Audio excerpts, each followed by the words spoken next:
ধর্ষণ এমন একটি কাজ যা সমাজ, রাষ্ট্র, এমনকি পুরো পৃথিবীর কাছে এটি একটি ঘৃণিত কাজ এবং নিন্দনীয় অপরাধ।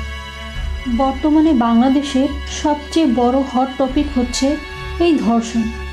মাত্র কয়েকদিনে আমরা সবাই বাংলাদেশের বিভিন্ন জেলায় ধর্ষণ খবরের সাক্ষী হলাম।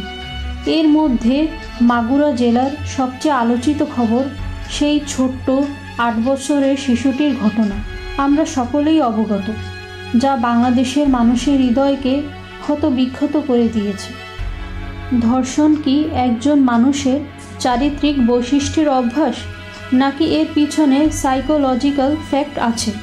2020 সালে বিশ্ব জনসংখ্যা জরিপে বিভিন্ন দেশ থেকে উঠে এসেছে পৃথিবীর প্রায় 35% নারী যৌন সহিংসতার শিকার হয়েছে। জাতিসংঘের তথ্য অনুযায়ী 70% নারী তার জীবনে শারীরিক ও যৌন সহিংসতার শিকার হন।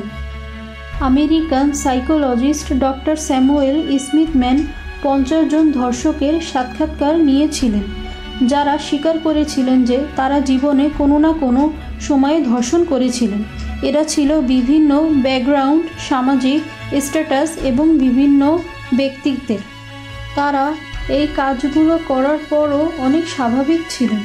ডক্টর স্যামুয়েল স্মিথম্যান এই গবেষণা করার পর 3টি বিষয় লক্ষ্য করলেন: মাদকতা, সহানুভূতির অনুপস্থিতি এবং নারীর প্রতি বৈরী মনোভাব।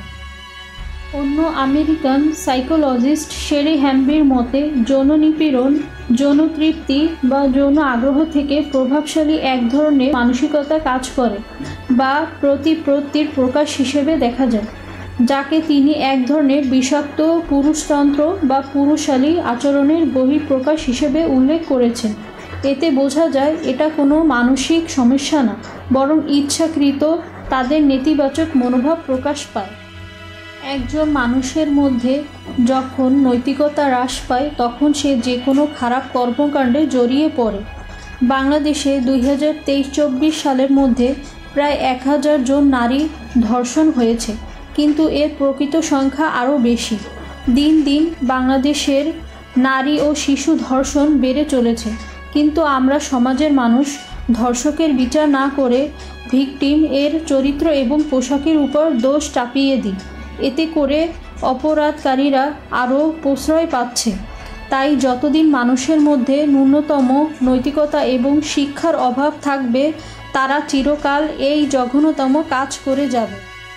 আর দেশের আইন শৃঙ্খলা যতদিন না পর্যন্ত এই অপরাধকারীকে মৃত্যুদণ্ড না দিবে, ততদিন এই পিশাচ অপরাধ সমাজ থেকে নির্মূল হবে না। আসুন আমরা পাপী এবং পাপ উভয়কে ঘৃণা করি আর সচেতন হই।